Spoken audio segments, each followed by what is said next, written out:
Good afternoon, students. Welcome to the new lecture of Transportation Engineering. As you all know, we are studying this subject for GATE exam. GATE point of view, we are going to study this subject.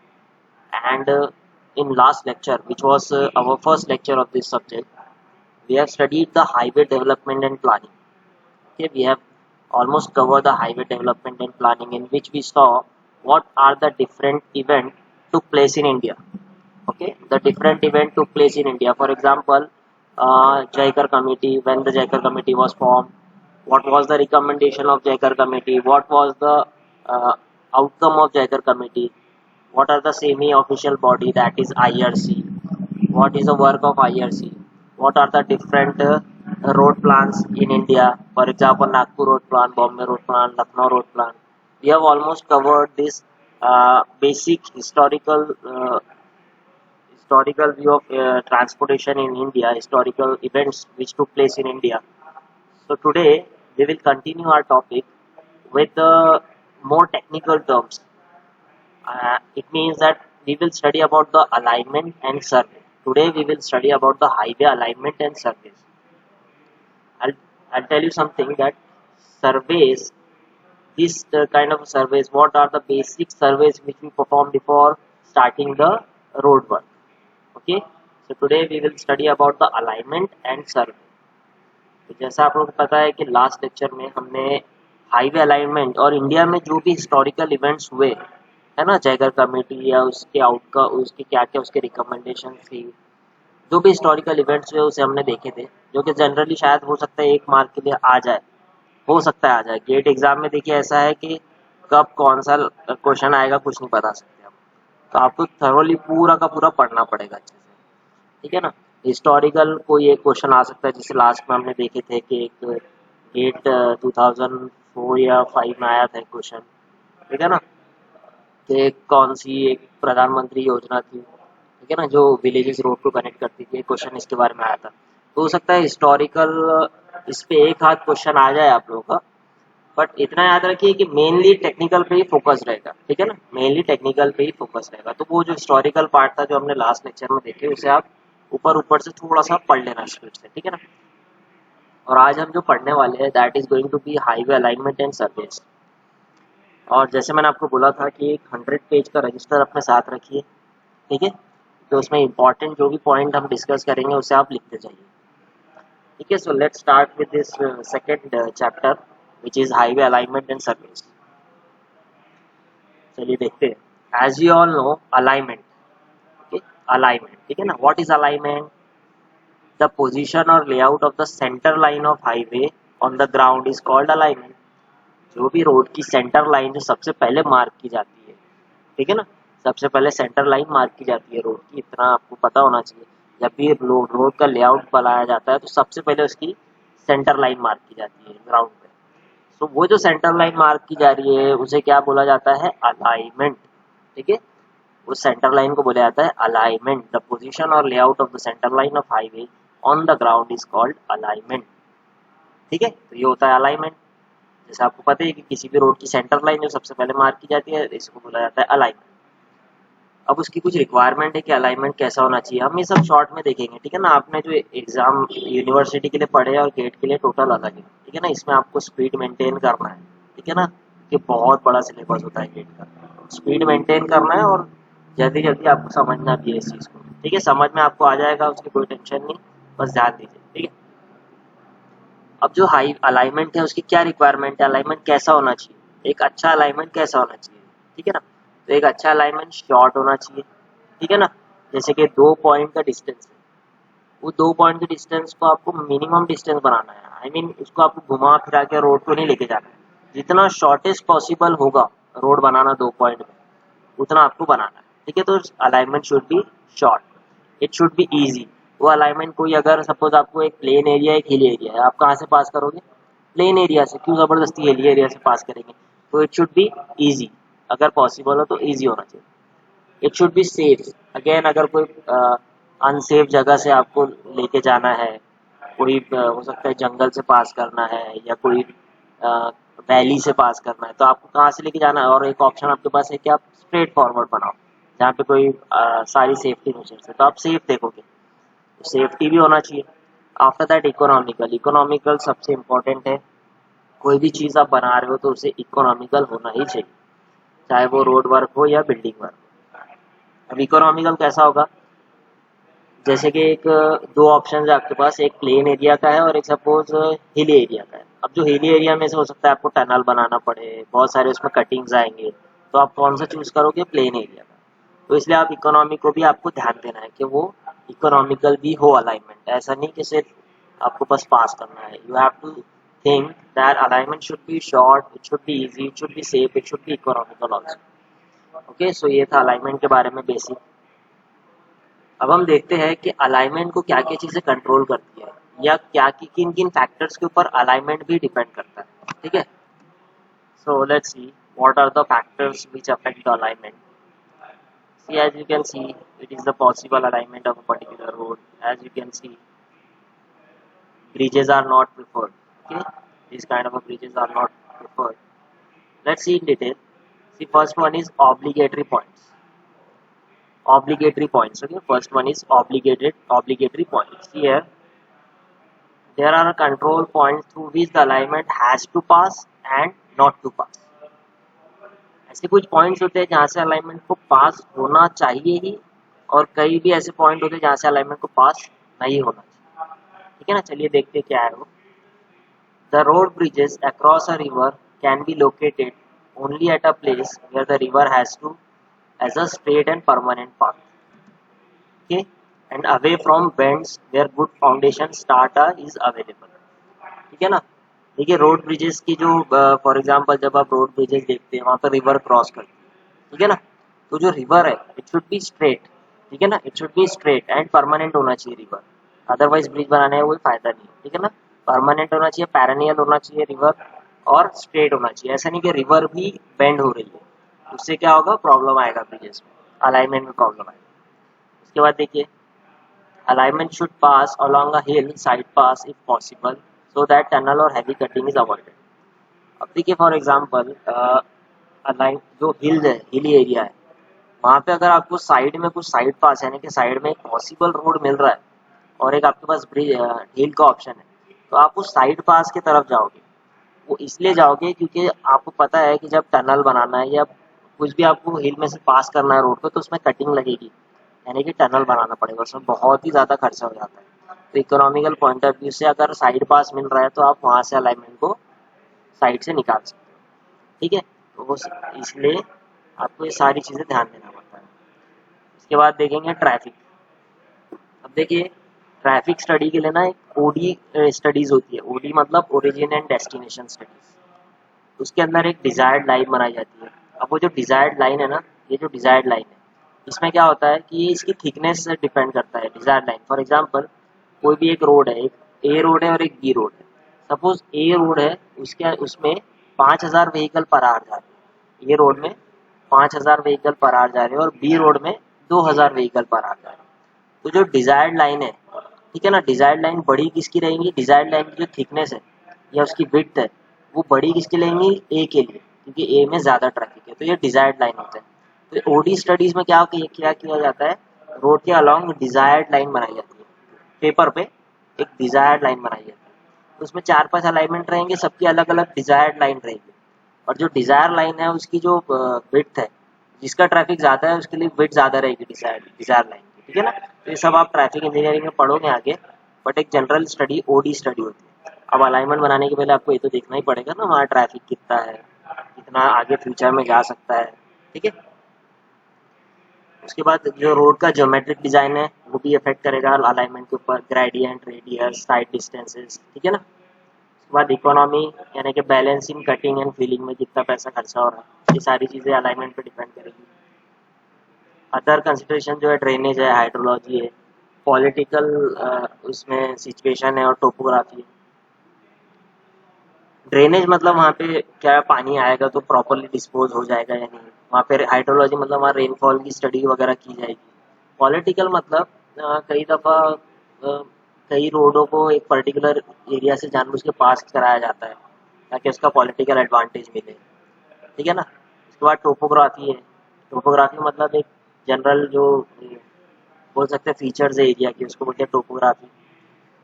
ठीक है, सारी चीज़ों को देखते हुए alignment को पास किया जाता है। चलिए आगे देखते हैं। अब सबसे इम्पोर्टेंट चीज़ में आ रहे हैं, that is engineering surveys for highway alignment. अब मैं आपको यहाँ पे एक चीज़ बता दूँ, इसको आपको रटना तो बिल्कुल नहीं है, आपको इसको समझना है क्या क्या चीज़ें हो रही है पहले। ठीक है ना। अभी आपने कई दफ़ा ट्रांसपोर्टेशन जब आपने फोर्थ सेमेस्टर में पढ़े तो इसको आपने डिटेल में पढ़े, लेकिन आज आप इसको समझिए शॉर्ट में कि ये होता क्या है। ठीक है, बस आपको याद रखना है कि इंजीनियरिंग सर्वे चार टाइप के, 4 types of engineering surveys are perform. First one is map study, second is reconnaissance, third is preliminary survey, fourth one is final location and detail survey. ठीक है, final location and detail survey. अब हम इन चारों को देखते हैं कि ये होते क्या है। ठीक है, तो सबसे पहले देखिए मैप स्टडी। नाम से ही क्लियर कट समझ में आ रहा है मैप स्टडी मतलब क्या है। कोई भी एक, सपोज एक आपको एरिया में रोड बनाना है, फॉर एग्जांपल आपको किसी भी एरिया में रोड बनाना है, जैसे कि ये कोई पर्टिकुलर एरिया हो गया, यहाँ पे आपको रोड्स बनाना है, तो आप क्या करोगे, ये पर्टिकुलर रीजन में पूरा जो मैप आपके पास अवेलेबल है, टोपोग्राफिकल मैप है, बहुत सारे मैप है, जियोलॉजी जियोग्राफिकल मैप है, बहुत सारी चीज़ें होती है, आपको ये पूरे एरिया की स्टडी करना पड़ेगा। आप अगर ये पूरे एरिया की स्टडी करोगे तो आपको एक रफ गाइडेंस मिलेगा। ठीक है ना, एक रफ गाइडेंस देखिए, to give a rough guidance of the routes to be further study in the field.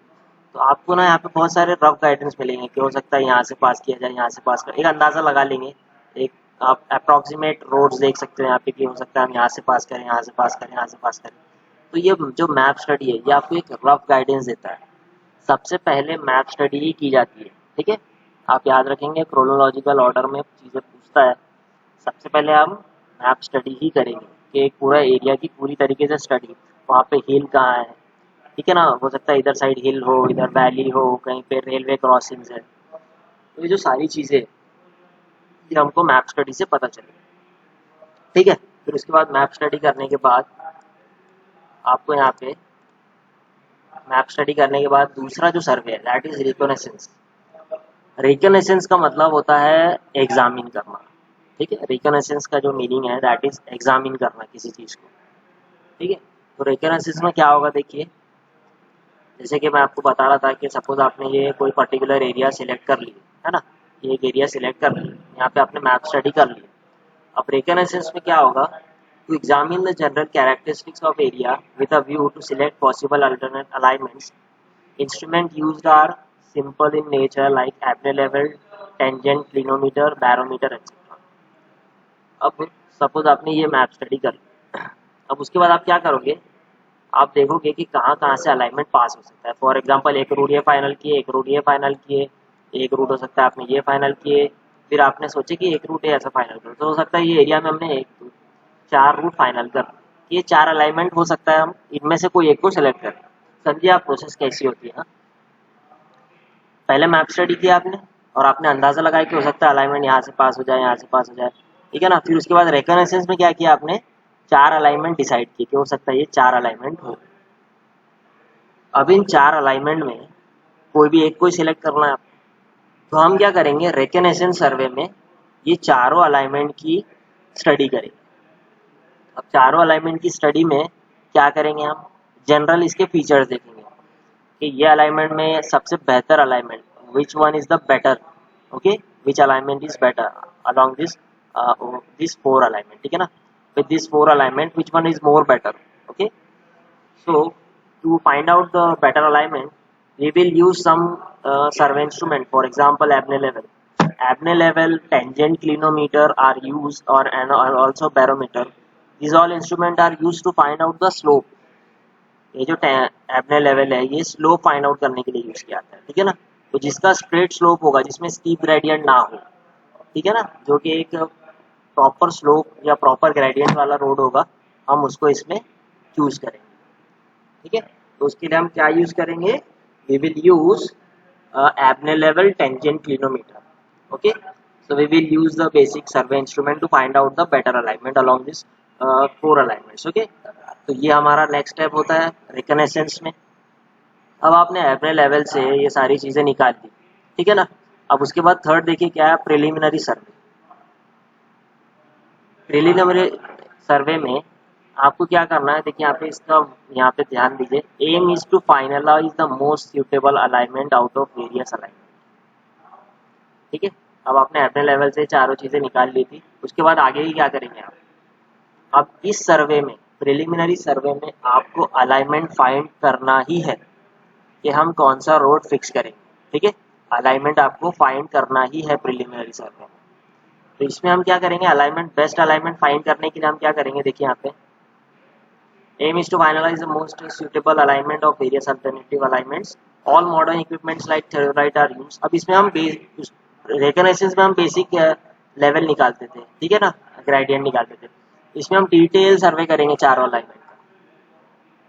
Detail सर्वे करने के बाद हम अलाइनमेंट इसी सर्वे में, यानी कि प्रिलिमिनरी सर्वे में ही हम इसको फाइनल करेंगे कि कौन सा अलाइनमेंट हमको यूज करना है। तो इसमें हम क्या यूज़ करेंगे, बेसिक थियोडोलाइट यूज़ करेंगे, लेवल्स मार्क करेंगे प्रॉपर। ठीक है, उसके अंदर ट्रैवर्सिंग, टोपोग्राफिकल फीचर्स देखेंगे, लेवलिंग वर्क्स करेंगे, ड्रेनेज की स्टडी करेंगे कि पानी कहाँ से बेटर स्लोप कहाँ पे हम प्रोवाइड कर सकते हैं, साइड स्लोप्स। सॉइल सर्वे किया जाएगा ताकि फाउंडेशन में ज़्यादा कॉस्ट ना आए, डेटा सॉइल सर्वे। मटेरियल सर्वे किया जाएगा, ट्रैफिक सर्वे किया जाएगा कि बेटर अलाइनमेंट कौन सा है, कहाँ से ट्रैफिक मूवमेंट ज़्यादा फास्ट होगी, और आखिरी में हम फाइनल सेंटर लाइन को डिटरमाइन करें। तो ये सारे सर्वे, देखिए प्रिलिमिनरी सर्वे बहुत इंपॉर्टेंट है। और एक चीज़ याद रखेंगे कि क्वेश्चन अगर आएगा आपको कि कौन से सर्वे में अलाइनमेंट को फाइनल किया जाता है, तो वो होता है प्रिलिमिनरी सर्वे। फाइनल लोकेशन सर्वे में नहीं होता है, प्रिलिमिनरी सर्वे में ही आपको अलाइनमेंट को फाइनल करना पड़ता है कि हाँ हमने ये अलाइनमेंट चूज किया। तो ये सारी चीज़ें करने के बाद हम क्या करेंगे, एक अलाइनमेंट फिक्स करेंगे। तो हो सकता है हमने ये अलाइनमेंट को मार्क कर दिया कि जो रोड है वो यहाँ से पास होगा। ठीक है, हमने ये फाइनल कर दिया कि ये प्रिलिमिनरी अलाइनमेंट में ये रोड यहाँ से पास होगा। ठीक है, तो ये होता है प्रिलिमिनरी सर्वे। उसके बाद इसमें देखिए प्रिलिमिनरी सर्वे में कितनी सारी चीज़ें की जाती है, traversing, topographical feature, levelling work निकाला जाता है। उसके बाद डेटा सॉइल का सर्वे, मटेरियल सर्वे, ट्रैफिक सर्वे, सारी चीज़ें इसी सर्वे में की जाती है। आफ्टर दैट एक लास्ट सर्वे जो होता है, जिसमें डिटेल सर्वे जिसको हम बोलते हैं, फाइनल लोकेशन सर्वे या डिटेल सर्वे। जो अलाइनमेंट हमने फाइनलाइज कर दिए, ठीक है ना, जो अलाइनमेंट हमने फाइनलाइज कर दिए थे प्रिलिमिनरी सर्वे में, उसमें आगे क्या क्या किया जाएगा। Alignment finalise in the design office during primary survey is to be first located on the field. अब फाइनल लोकेशन में उसको लोकेट किया जाएगा। आपने रफ उसको फाइनल कर दिए ऑफिस में बैठ के, क्या क्या हमने सर्वे करने के बाद कौन सा अलाइनमेंट चूज किए, सारे सर्वे के बाद आपने ये अलाइनमेंट चूज किए। अब इसे ग्राउंड पे क्या किया जाएगा, लोकेट किया जाएगा। कहाँ पे, फाइनल लोकेशन सर्वे में इसे ग्राउंड पे लोकेट किया जाएगा। प्राइमरी सर्वे और फाइनल लोकेशन सर्वे में आपको एक चीज समझनी है कि प्राइमरी सर्वे में फाइनल किया जाता है अलाइनमेंट को, और फाइनल लोकेशन सर्वे में उसे फिक्स किया जाता है। ठीक है, दोनों का बेसिक डिफरेंस समझिए, एग्जाम में कंफ्यूज नहीं होना। यहाँ पे प्राइमरी सर्वे में फाइनल किया जाता है कि कौन सा अलाइनमेंट चूज कर रहे हैं, जो मतलब कौन सा अलाइनमेंट हमको यूज करना है, और फाइनल लोकेशन में उस अलाइनमेंट को ग्राउंड पे लोकेट किया जाता है। ठीक है, बहुत सिंपल। फिर जो अलाइनमेंट आपने चूज किए उसमें हम डिटेल स्टडी करेंगे। पहले भी स्टडी हुई थी इस अलाइनमेंट की, लेकिन इसके बाद हम इसमें और ज़्यादा डिटेलिंग इसमें की जाएगी, जैसे कि टोपोग्राफिकल फीचर, हाइड्रोलॉजिकल डेटा, उसका जियोलॉजिकल डेटा, यानी कि ये पूरा इसका सर्वे किया जाएगा। ग्राउंड का अंडरग्राउंड सर्वे होता है, मटेरियल सर्वे, सारे सर्वे इस अलाइनमेंट के लिए किए जाएंगे। ठीक है, टोपोग्राफिकल फीचर क्या है, हाइड्रोलॉजिकल फीचर क्या है, जियोलॉजिकल डेटा निकालना उसका, longitudinal and cross sections are drawn. ठीक है ना, इसका लॉन्गिट्यूडिनल सेक्शन, क्रॉस सेक्शन, हर एक लेवल मार्क किया जाता है। प्रोफाइल लेवलिंग की जाती है पूरे रोड की। ठीक है, detail survey is to be carried out to know soil profile. Soil sampling is to be done 1.5 to 3 metre below the ground level और फिनिश ग्रेड लाइन और of the road whichever is lower. इसके बाद क्या किया जाता है कि ये जो पूरा अलॉन्ग द लेंथ 1.5 से 3 मीटर तक के सॉइल की सैंपलिंग की जाती है, यानी कि सॉइल का टाइप निकाला जाता है, उसके हिसाब से उसका अंडर जो सब ग्रेड है, उसके बाद जो लेयर्स है आपके पेवमेंट के, उसे प्रॉपरली डिजाइन किया जाता है। ये तभी होगा जब आपको ग्राउंड के अंडरग्राउंड आपके पास डेटा अवेलेबल हो। तो ये सारी चीज़ें की जाती है final location survey. I hope आपको ये चार बेसिक समझे। सबसे पहला देखो मैप स्टडी में क्या है, मैप आपके पास अवेलेबल होता है, हम देखते हैं हाँ भैया यहाँ पे क्या क्या चीज़ें, वैली है ना, रिवर कहाँ से पास हुई है, सारी चीज़ें मैप स्टडी से मिल जाती है। फिर रिकग्निशन सर्वे में आप क्या करते हो, एक अंदाज़ा लगाते हो कि कितने सारे अलाइनमेंट हम निकाल सकते हो उससे। उसमें अपने लेवल का यूज़ करके जनरल अलाइनमेंट मार्क किया जाता है, बहुत सारे अलाइनमेंट मार्क्स किए जाते हैं। आफ्टर दैट प्रिलिमिनरी सर्वे में क्या किया जाता है, कोई भी एक अलाइनमेंट को चूज किया जाता है, फाइनल किया जाता है उन सारे अलाइनमेंट में। रिकग्निशन से जो आपको 4-5 अलाइनमेंट मिले उससे कोई भी एक अलाइनमेंट को फिक्स किया जाता है ना। एक अलाइनमेंट फिक्स करेंगे, फाइनल करेंगे कि हाँ ये अलाइनमेंट हमने फाइनल किया। फिर फाइनल लोकेशन सर्वे में क्या किया जाता है, जो फाइनल किया आपने अलाइनमेंट उसे ग्राउंड पे फिक्स किया जाता है और पूरा डिटेल सर्वे किया जाता है उसका। ठीक है, आई होप आपको ये समझा है। थोड़ा सा इसमें प्रॉब्लम आ सकती है, लेकिन आप मेन मेन चीज़ें इसका ध्यान रखेंगे। जैसे अभी हम क्वेश्चन देखेंगे तो आपको समझ आ जाएगा सब। आफ्टर दैट देखिए दो टाइप के मैप्स होते हैं और याद रखिए, एक की मैप होता है, shows the proposed and existing roads and important places to be connected. एक की मैप होता है, पूरे इंडिया का ये की मैप है। एक लोकेशन का भी की मैप हो सकता है। इसमें क्या होता है, बहुत सारे जो एग्जिस्टिंग रोड्स है ना उनका मैप होता है सिर्फ, और कौन कौन से इंपॉर्टेंट प्लेसेस है या पॉइंट्स है। अल्टरनेट बहुत सारे एग्जिस्टिंग रोड्स हैं इंडिया में, उन सबका जो मैप होता है उसको बोला जाता है की मैप। याद रखिए, shows the proposed and existing roads and important places to be connected. ठीक है ना, प्रपोज्ड एग्जिस्टिंग जो भी रोड्स है इंडिया में, ठीक है, उसका एक मैप होता है जिसको हम बोला जाता है की मैप। याद रखेंगे, की मैप मतलब एग्जिस्टिंग रोड्स, जो ऑलरेडी रोड्स बने हुए हैं उनका मैप। ठीक है, आफ्टर दैट इंडेक्स मैप होता है। ठीक है ना, इंडेक्स मैप क्या होता है, show the general topography of the area, topographical map भी बोल सकते हो। ठीक है, इंडेक्स मैप में क्या होता है, जनरल फीचर्स है एरिया के। In submersible areas the formation level of road should be 0.6 metre above HFL। जो भी अंडर वाटर एरियाज है, ठीक है ना, तो उसमें क्या होता है, जो फॉर्मेशन लेवल है, जो अंडर वाटर की चीज़ें है, HFL हाईएस्ट फ्लड लेवल, उससे should be 0.6 metre about the HFL। ठीक है, इसमें आपको याद रखना है इंडेक्स मैप और की मैप के बीच का फर्क। इंडेक्स मैप और की मैप के बीच का फर्क, की मैप मतलब जो एग्जिस्टिंग रोड है, और इंडेक्स मैप मतलब एक जनरल फीचर, टोपोग्राफिकल मैप समझ लो। ठीक है, उसके बाद देखेंगे हम general forms of providing a over bridge और under bridge for national highway across a rail level. ठीक है ना, if the product of number of gate closures and intensity of traffic on the highway in turns per day exceed 50,000 when the level crossing is within shunting limits of railway station. इसको पढ़ने की जरूरत नहीं है आपको, ठीक है, पढ़ने की जरूरत नहीं है। चलिए उसके बाद देखते हैं इम्पोर्टेंट क्वेश्चन। ठीक है, अब इसमें क्या होता है, देखिए यहाँ पे लेवल 1 के क्वेश्चन है। ठीक है, इसको हम सॉल्व करेंगे। देखिए सबसे पहला क्वेश्चन है, an index map used in a highway project shows. Index map, अभी 2 मिनट भी नहीं हुए हमने पढ़े इंडेक्स मैप के बारे में। ठीक है, इंडेक्स मैप और की मैप के बीच का difference. The proposed and existing roads important places to be connected, क्या ये इंडेक्स मैप है? बिल्कुल नहीं, ये तो की मैप के बारे में बोला है। Proposed and existing roads, detail of various alternative alignments नहीं। General topography of the area, जी हाँ यही है इसका आंसर। इंडेक्स मैप अभी हमने पढ़े, इंडेक्स मैप मतलब general topography of the area. ठीक है, answer is C. After that consider the following stages: reconnaissance, preliminary survey, detail survey, map study, final location survey. अब आपको क्या करना है, मैंने जैसे आपको बोला कि इसमें जनरली जो आएगा वो आएगा ये इस तरीके से क्रोनोलॉजिकल ऑर्डर में इसको अरेंज करना। ठीक है ना, देखिए the correct sequence of this stages in engineering survey of highway is, क्या हो सकता है इसका, सोचिए क्या हो सकता है आंसर, क्या हो सकता है। देखिए सबसे पहले तो मैंने आपको बताया किसी भी सर्वे में सबसे पहले आपको क्या करना है, आपको क्या करना है, सबसे पहले आपको अंदाज़ा लगाना है कि क्या क्या चीज़ें हो सकती है आराम से। फॉर एग्जांपल सबसे पहले तो मैप स्टडी होगी ना, क्या सीधा हम डिटेल सर्वे करेंगे क्या? नहीं, तो सबसे पहली चीज़ क्या होगी, मैप स्टडी। सबसे पहला ऑप्शन आया 4। अब इन चारों में देखो, ऑप्शन में सबसे पहले 4 किस में, क्या ये दोनों में 4 है? नहीं, तो ये ऑटोमेटिक ए और सी कट होगा, ए और सी ऑप्शन अब रहेंगे ही। अब क्या बचेगा, बी और डी, क्योंकि यहाँ पे 4 से स्टार्ट हो रहा है और आंसर आपको पता है सबसे पहले मैप स्टडी किया है।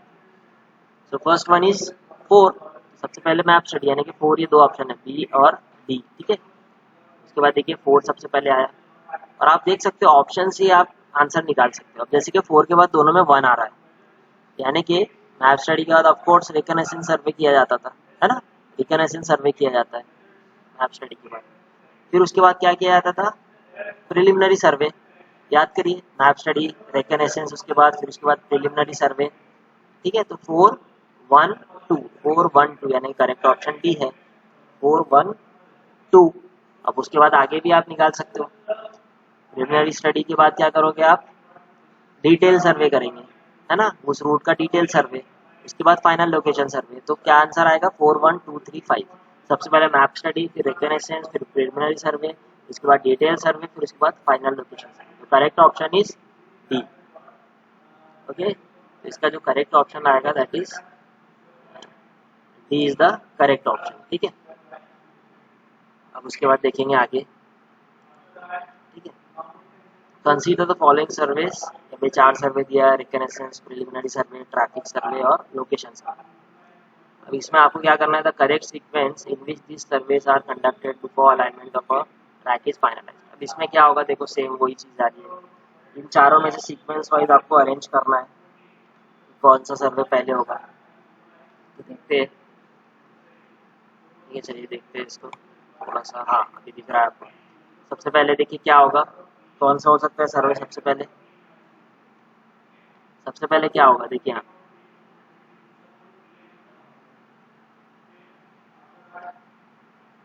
अब इसमें देखिए मैप स्टडी तो है नहीं, यानी कि क्या होगा, रिकनेसेंस सबसे पहले होगा, यानी कि सबसे पहले क्या होगा, 1 रिकनेसेंस सर्वे। तो 1 कहाँ कहाँ पे, देखिए ऑटोमेटिक सी और डी यहाँ से एलिमिनेट हो गए क्योंकि 3 से स्टार्ट हो रहा है, लेकिन ए और बी में क्या हो रहा है, 1 से स्टार्ट हो रहा है। तो करेक्ट ऑप्शन ए और बी में से ही कोई है, ठीक है।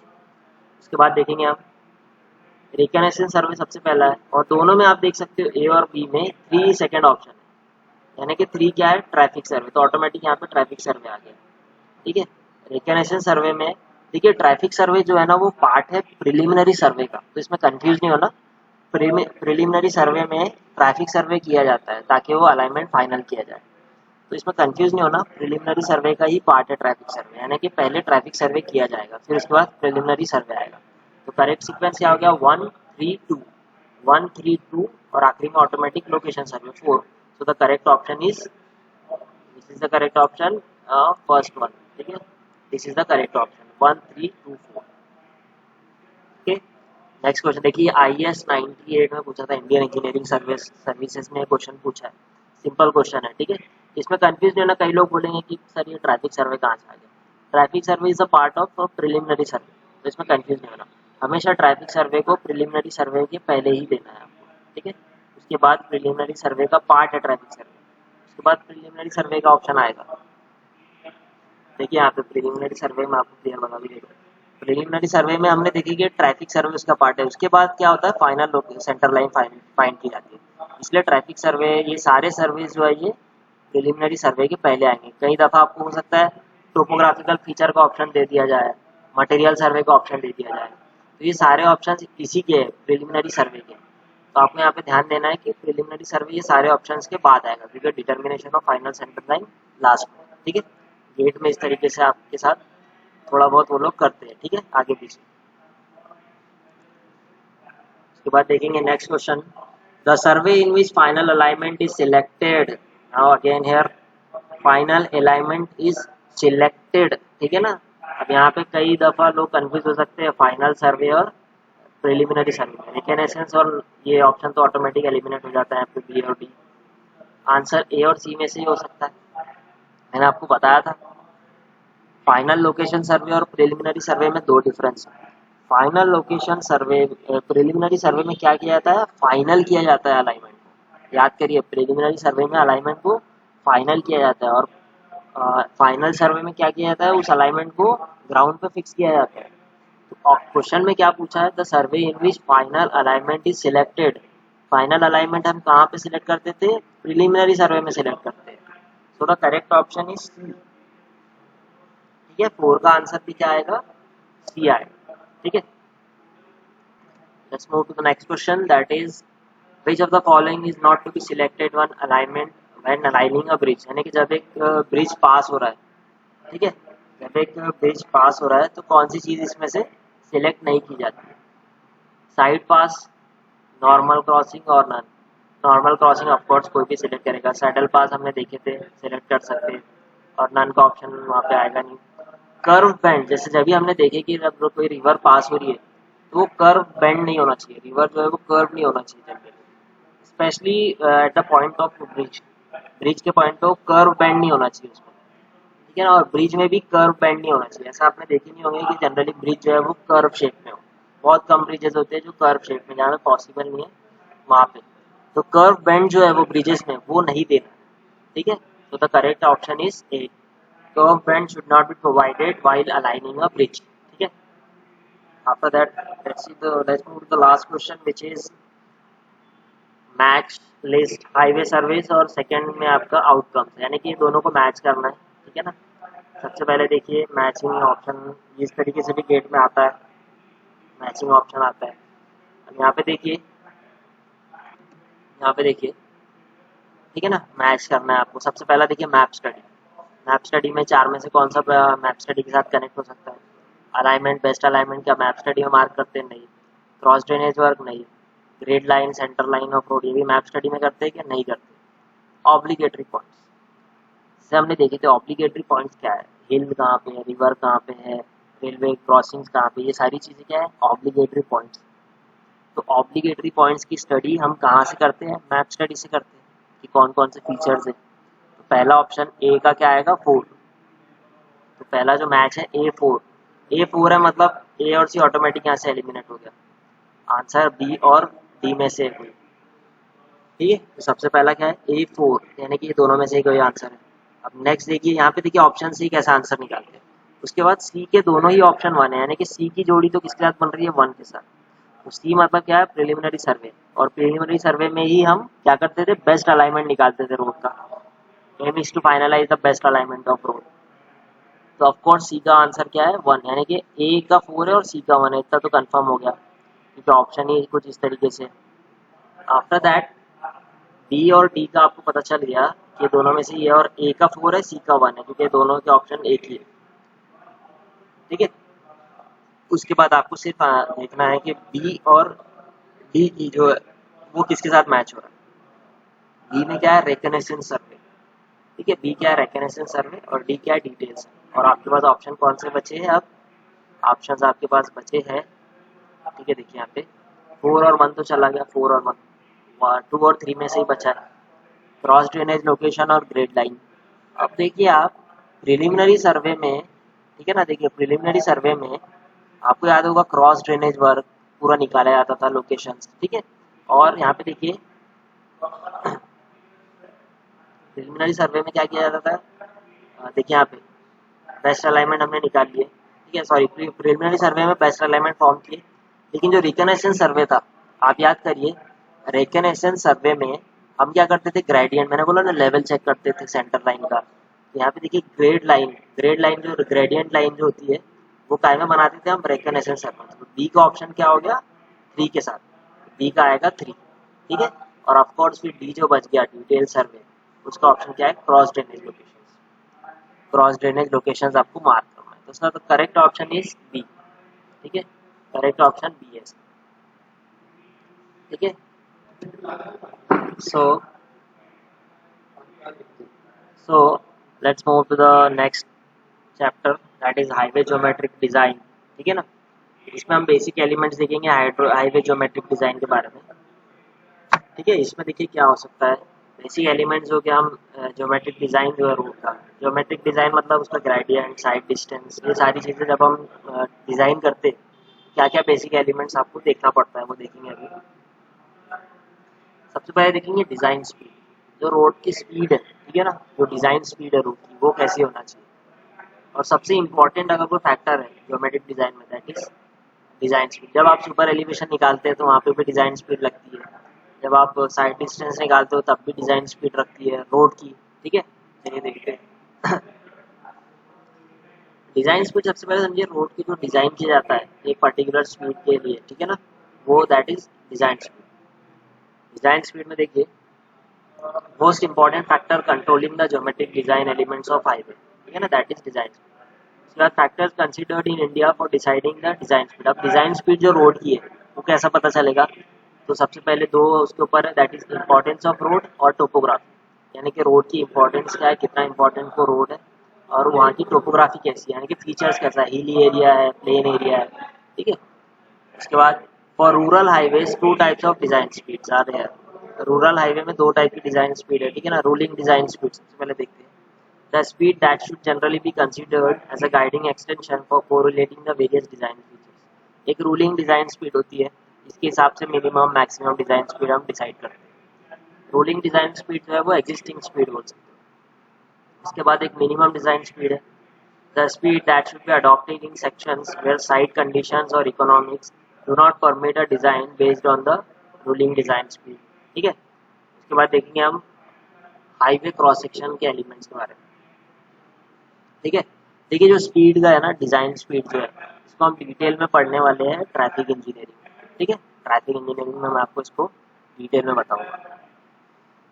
अभी थोड़ा सा क्रॉस सेक्शन के बारे में देखते हैं रोड के। ये आपने देखे जनरल, ये रोड क्रॉस सेक्शन हो गया, दैट इज ये पूरा आपका रोड क्रॉस सेक्शन। इसमें देखिए सबसे पहले जब भी देखिए रोड बनता है ना, तो उसमें आपको देखिए कंट्रोल लाइंस होती है, बिल्डिंग लाइन, यानी कि ये रोड यहाँ तक होता है, रोड की जो लैंड एक्वाइजिशन है वो कंट्रोल लाइन तक होती है।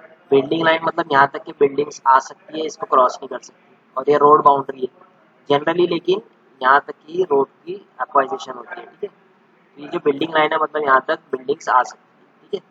तो देखिए इसमें सबसे पहले देखिए रोड बाउंड्री से लेके ये रोड बाउंड्री, दोनों साइड के रोड बाउंड्री तक के जो लैंड अवेलेबल है, इसको बोला जाता है राइट ऑफ वे, ठीक है। रोड बाउंड्री से रोड बाउंड्री दोनों साइड की देखिए सबसे मैक्सिमम जो होती है लेंथ, वो होती है राइट ऑफ वे, जिसे हम लैंड विड्थ भी बोलते हैं और रोड लैंड भी बोलते हैं, ठीक है। तो ये पूरा जो डिस्टेंस है इसको बोला जाता है राइट ऑफ वे, पूरा लैंड एक्वाइजेशन जो है रोड के लिए राइट ऑफ वे, ठीक है। उसके बाद देखिए रोड बाउंड्री से ये जो शोल्डर तक के जो डिस्टेंस होता है उसको बोला जाता है रोड मार्जिन, ठीक है। इसको बोला जाता है रोड मार्जिन। फ्यूचर में अगर रोड को थोड़ा सा आपको उसकी वाइडनिंग करना है रोड की, तो ये रोड मार्जिन उसके लिए ये एक ऑप्शन है कि आप यहाँ तक की कर सकते हैं, ठीक है। तो दैट इज रोड मार्जिन। उसके बाद देखिए रोड, अब एक्चुअल जो रोड है वो क्या है, ये कैरिज वे है। कैरिज वे मतलब एक्चुअल पेमेंट जिसके ऊपर व्हीकल ट्रैवल करेगा। तो कैरिज वे मतलब ये एक्चुअल रोड है, यहाँ पे बिटुमेन लेयर आता है कैरिज वे में। कैरिज वे के जस्ट बाजू में जो मुरुम का साइड में आप हाईवे पे देखे होंगे ना, हाईवे में एक आपका पेमेंट मुरुम वाला रोड, सॉरी आप बोल सकते हो कि आपका बिटुमिनस रोड होता है, और बिटुमिनस रोड के जस्ट साइड में आप देखते हो थोड़ा सा डिस्टेंस होता है, थोड़ा सा विड्थ का, एक मुरुम वगैरह रेड सॉइल होता है, या कोई भी सॉइल हो सकता है, जनरली रेड सॉइल होता है मुरुम, उसको क्या बोला जाता है, ये देखिए यहाँ पे इसके जो बाजू में जो होता है जस्ट, इसको बोला जाता है शोल्डर। ये किसका शोल्डर है, रोड का शोल्डर है, यानी कि कैरिज वे के दोनों साइड में जो शोल्डर्स है ना, कैरिज वे के पास दोनों साइड में देखिए शोल्डर्स है, तो रोड का शोल्डर है, ठीक है। तो ये होता है शोल्डर, जहाँ पे गाड़ियाँ जनरली पार्किंग के लिए भी शोल्डर को प्रोवाइड किया जाता है, ठीक है। गाड़ी थोड़ी देर के लिए यहाँ पे रोक सकते हो आप शोल्डर पे, तो एक्चुअल जो मूवमेंट है रोड में उसमें कोई प्रॉब्लम नहीं आएगा, ठीक है। तो ये होता है शोल्डर्स, ठीक है। और कैरिज वे की जस्ट बाजू में शोल्डर्स होते हैं, और फिर रोड मार्जिन। तो ये पूरा टिपिकल क्रॉस सेक्शन है रोड का। आई होप आपको ये समझा है। अब इसमें एक चीज़ जो इम्पोर्टेंट है, ये देखिए फॉर्मेशन विड्थ और राइट ऑफ वे क्या होता है। फॉर्मेशन विड्थ क्या होती है, carriage way plus shoulder. Formation width क्या होता है, जिसको रोडवे भी बोला जाता है, यानी जिसके ऊपर गाड़ियाँ चल सकती है। Formation width is carriage way plus shoulder. और राइट ऑफ वे क्या होता है, carriage way plus shoulder plus road margin, ठीक है। तो आई होप आपको ये टर्म समझे क्रॉस सेक्शन के बारे में, ठीक है। तो ये जनरल एक क्रॉस सेक्शन है रोड का। अब आगे देखते हैं, देखिए हमको थोड़ा स्पीड से इसे देखना है, ठीक है ना। आप जैसा आपने टीआरई पढ़े उतना डिटेल में आप नहीं पढ़ सकते इसको, ठीक है। फोर्थ सेमेस्टर में आपको थोड़ा फास्ट मूव करना है, ठीक है। बहुत बड़ा सिलेबस है, और हार्डली पूरा ट्रांसपोर्टेशन, एयरपोर्ट, रेलवे, रोडवे मिला के सिर्फ 10 मार्क के लिए आएगा, तो आपको बहुत स्पीड से इसको पढ़ना है, ठीक है। उसके बाद देखिए पेमेंट सरफेस के कुछ कैरेक्टरिस्टिक्स। देखिए जो पेमेंट सरफेस है उसमें फ्रिक्शन आता है, आपको पता है, स्किड रेजिस्टेंस। जो फ्रिक्शन है गाड़ी के व्हील और रोड के बीच में, उसमें क्या होगा, फ्रिक्शन जनरेट होगा, ठीक है ना। ये फ्रिक्शन का यूज कहाँ पे किया जाता है, देखिए determining operating speed, distance required, यानी कि side distance, stopping distance, side distance, ये सारी चीज़ों के लिए हम इसका यूज करेंगे फ्रिक्शन का, ठीक है ना। एक्सेलरेटिंग, ठीक है ना, फॉर कैलकुलेशन ऑफ एसएसडी, ठीक है। इस IRC has recommended friction coefficient of 0.35 to 0.4। यहाँ पे बड़ी इंपॉर्टेंट चीज़ आपको मैं बता दूँ कि जो लॉन्गिट्यूडिनल फ्रिक्शन है अलोंग द रोड, ठीक है, जो लॉन्गिट्यूडिनल फ्रिक्शन की वैल्यू है, एफ की वैल्यू जो रोड की फिक्स की गई है आईआरसी की तरफ से, वो है 0.35 से 0.4 के बीच में। जो फ्रिक्शन डिपेंड करता है वो स्पीड के ऊपर भी डिपेंड करता है, इसको हम देखेंगे आगे, ठीक है ना। स्पीड के ऊपर भी फ्रिक्शन डिपेंड करता है। तो आईआरसी, इंडियन रोड कांग्रेस ने फ्रिक्शन की लॉन्गिट्यूडिनल, देखिए ध्यान से, लॉन्गिट्यूडिनल फ्रिक्शन जो अलोंग द लेंथ है रोड के, वो फ्रिक्शन की वैल्यू फिक्स की गई है 0.35 से 0.4 के बीच में। अब इसमें 0.35 कितनी स्पीड के लिए, 0.36 कितनी स्पीड के लिए, ये भी हम देखेंगे, ठीक है। तो IRC has fixed the value of the longitudinal friction which is 0.35 to 0.4, ये f की वैल्यू है, ठीक है। अब यहाँ पे देखिए, the design speed in kilometres per hour as per IRC ruling and minimum. तो डिजाइन स्पीड जैसे मैंने आपको बताया था, यहाँ पे देखिए रूलिंग डिजाइन स्पीड के बारे में हम देखेंगे, इसको भी ये भी वैल्यू IRC ने फिक्स की है, ठीक है। टाइप ऑफ रोड, ये आपका बोल सकते हो क्रॉस सेक्शन या फिर टेरेन जो है, प्लेन है, रोलिंग है, हिली है, स्टीप है, इसके लिए सबके लिए देखिए अलग अलग यहाँ पे डिजाइन स्पीड है। इसको याद करने की जरूरत नहीं है, एक जनरल आपको याद रखना है बस, ठीक है। सबके लिए अलग अलग डिजाइन, प्लेन के लिए हर इसमें जाता है, और जहाँ पे स्टीप स्लोप है सबसे कम है। तो ये IRC ने वैल्यू फिक्स की है डिजाइन स्पीड, ठीक है। टेरेन क्लासिफिकेशन, अब ये जो प्लेन किसको बोलेंगे, रोलिंग, हिली, स्टीप, ये कैसा डिसाइड किए। अगर जो क्रॉस स्लोप है, रोड के जो साइड स्लोप है, ठीक है ना, जिसको हम कैम्बर बोलते हैं, क्रॉस स्लोप, अगर प्लेन है यानी कि 0 से लेकर 10% तक के क्रॉस स्लोप है, रोलिंग में 10 to 25% है, माउंटेनियस में 25 to 60, और स्टीप स्लोप में 60 के भी ऊपर है। तो इस तरीके से टेरेन की क्लासिफिकेशन की गई है, ठीक है। चलिए आगे देखते हैं। अब यहाँ पे मैंने आपको इम्पोर्टेंट चीज बताया था कि longitudinal cross section 0.35, longitudinal friction जो है वो 0.35 से 0.4 है। अब आगे देखते हैं। In the case of horizontal curve design lateral coefficient of friction is 0.15। अब यहाँ पे देखिए बड़ी इंपॉर्टेंट चीज, हॉरिजॉन्टल कर्व डिजाइन में और सुपर एलिवेशन में जो फ्रिक्शन आप यूज करोगे, जो सुपर एलिवेशन डिजाइन करते वक्त आप फ्रिक्शन यूज करोगे, यानी कि क्रॉस लैटरल फ्रिक्शन, रोड की जो आप बोल सकते हो विड्थ के अलॉन्ग में, रोड की विड्थ के अलॉन्ग में, देखिए मैं आपको बताता हूँ सिंपल, जैसे कि ठीक है, ये एक रोड हो गया फॉर एग्जांपल, तो ये जो रोड की लेंथ के अलॉन्ग में जो फ्रिक्शन है वो कितना है, 0.35 से 0.4 अलॉन्ग द लेंथ, ठीक है। अब उसके बाद अलॉन्ग द जो बोल सकते हो आप लैटरल फ्रिक्शन, यानी कि अलॉन्ग द विड्थ, यानी कि अलॉन्ग द विड्थ जो फ्रिक्शन है वो कितना है, 0.15, ठीक है। ये IRC ने वैल्यू फिक्स की है 0.15। याद रखिए दो टाइप के फ्रिक्शन है, 0.35 से 0.4 अलॉन्ग द लेंथ, और 0.15 अलॉन्ग द विड्थ यानी कि लैटरल फ्रिक्शन। देखिए इसके बाद कोएफिशिएंट ऑफ फ्रिक्शन जो है वो कम होगा कब, जब पेवमेंट स्मूथ होगा। ऑफ कोर्स अगर पेवमेंट स्मूथ है तो फ्रिक्शन कम है ना, पेवमेंट स्मूथ है तो फ्रिक्शन ऑफ कोर्स कम रहेगा। Friction also decreases with increasing temperature and type of tyre pressure and load, ठीक है ना, ये टायर प्रेशर है यहाँ पे, एंड लोड, ठीक है ना। लोड बढ़ेगा, फ्रिक्शन ऑटोमेटिकली क्या होगा, डिक्रीज होगा, ठीक है। उसके बाद देखिए, जो new tyres are more dependable than smooth and old ones in adverse surface condition like wet, ठीक है ना। Smooth and worn out tires offer higher friction factors on dry pavement than new type of treads, ठीक है ना। जो dry payment है उसमें अच्छा फ्रिक्शन मिलता है, ठीक है ना, as compare to the new pavements, ठीक है। उसके बाद आगे देखते हैं। आप ये जो टर्म है ना, इसमें एक इम्पॉर्टेंट चीज आपको बताता हूँ, रोड की जो अनइवननेस है ना, रोड में जो अनइवननेस आ रही है, कहीं पर ग्रेडियंट ज़्यादा, कहीं पर ग्रेडियंट कम, जो अनइवननेस है रोड की, ठीक है ना, उसको मेजर करने के लिए आप देखिए कौन से इंस्ट्रूमेंट यूज करेंगे, रफोमीटर और बम्प इंडिकेटर। ये इतना पढ़ने की जरूरत नहीं है, मैं जो आपको इम्पोर्टेंट पॉइंट बता रहा हूँ यहाँ पे वो ये है, अनइवननेस जो है रोड की उसे मेजर करने के लिए हम बम्प इंडिकेटर और रफोमीटर का यूज करेंगे, इतना याद रखो बस, ठीक है।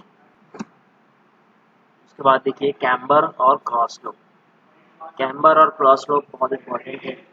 आपने ट्रांसपोर्टेशन में पढ़े हैं कि कैम्बर या क्रॉस स्लोप जो है वो लैटरल डायरेक्शन में होता है रोड के, है ना। जैसे कि एक रोड का आपने, जैसे कि कोई भी आप रोड कंसिडर कर लो, ठीक है। ये जो रोड है इसकी जो इस डायरेक्शन में जो स्लोप आएगा, फॉर एग्जांपल ये जो सेंटर लाइन है रोड की, सेंटर लाइन से इस तरीके से अगर मैं यहाँ पे ये सेक्शन को इस तरीके से काटेंगे, हम कट करेंगे तो आपको हो सकता है इस तरीके से दिखे स्लोप या इस तरीके से दिखे स्लोप, ठीक है। ये इस तरीके से जो देखिए जो साइड में स्लोप आ रहा है रोड के अलोंग द विड्थ, ठीक है ना, साइड स्लोप जो है रोड का, इस स्लोप को क्या बोला जाता है, कैम्बर या क्रॉस स्लोप बोला जाता है, ठीक है।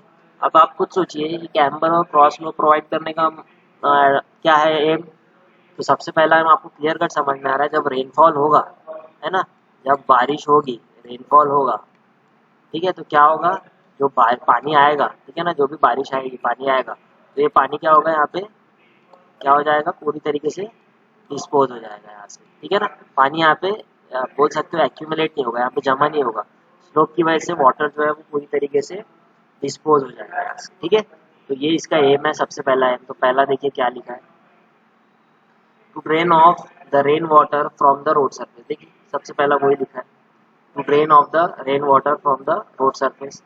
Better surface drainage is important from following consideration. अब ड्रेनेज क्यों इम्पोर्टेंट है, देखिए अगर एक हो सकता है यहाँ पे ये जो रोड सेक्शन है, अगर ये कुछ इस तरीके से होता,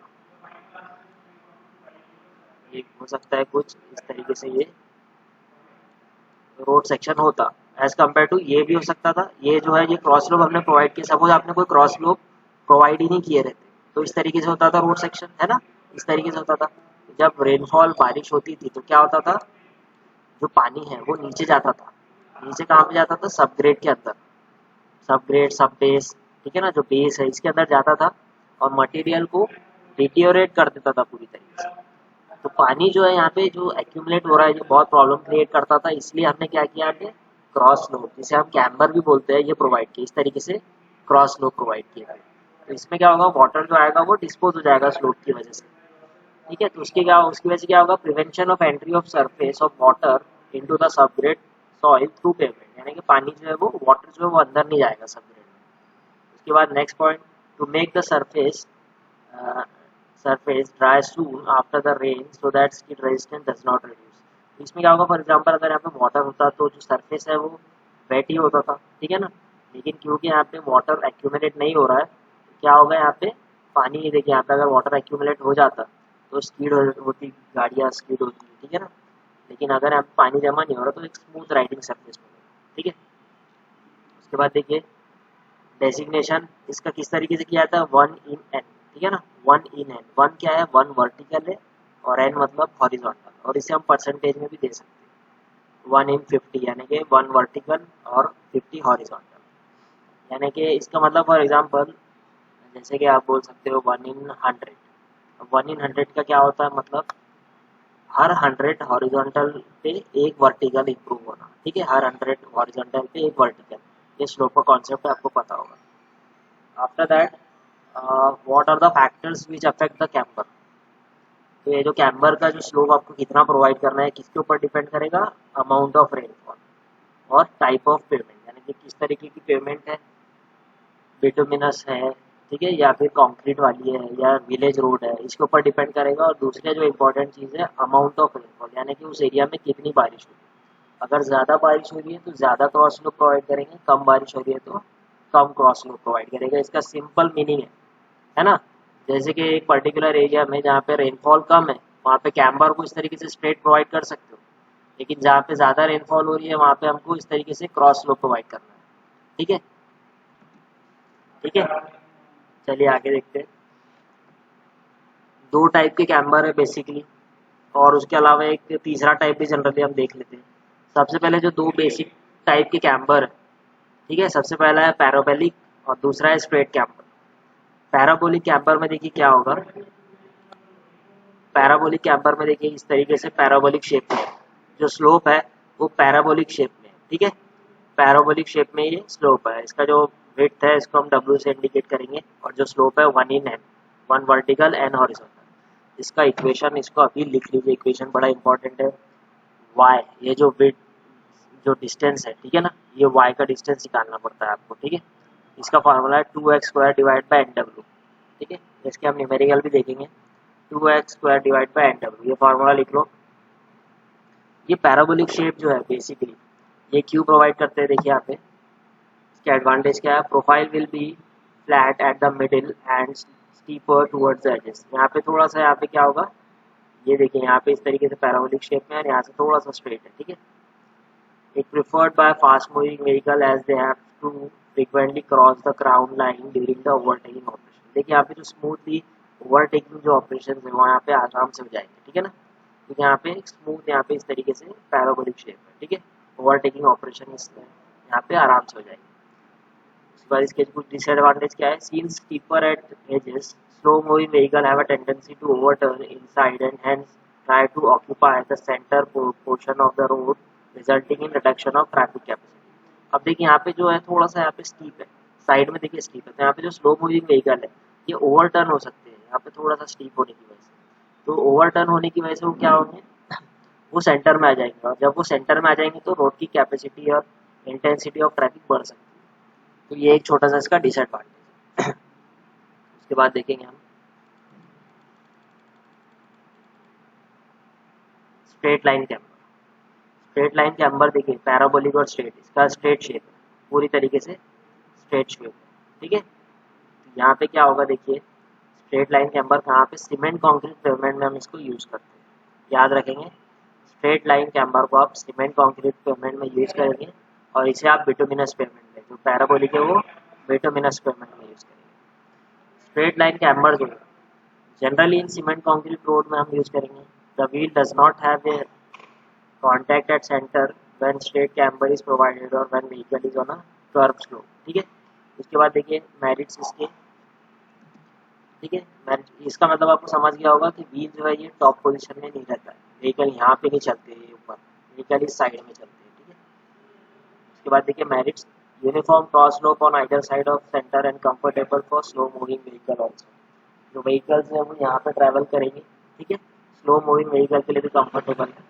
ये मेरिट देखिए, discomfort for fast moving vehicle which have a tendency to overtake slow moving vehicle by crossing the centre line which is sharp point resulting in jerk. Further, the road is likely to get damaged at the center since stress intensity is high because of sharp point of negligible area। इसका simple meaning मैं आपको बताता हूँ।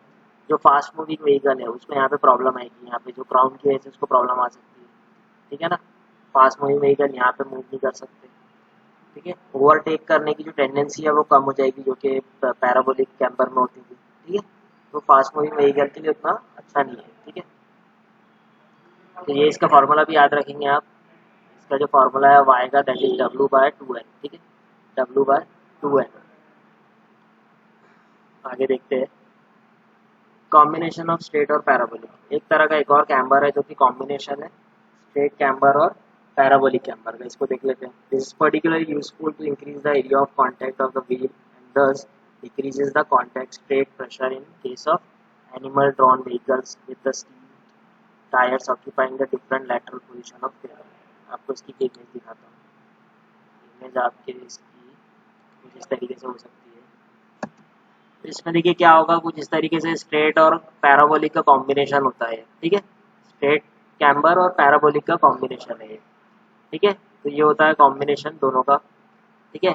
इसके बाद का जो topic है वो हम नेक्स्ट लेक्चर में देखेंगे, ठीक है। आई होप आपको ये पूरा समझा है जितना भी हमने पढ़ा है अभी, ठीक है। कुछ डाउट है तो आप लोग मैसेज करके पूछ सकते हो, ठीक है। Thank you so much.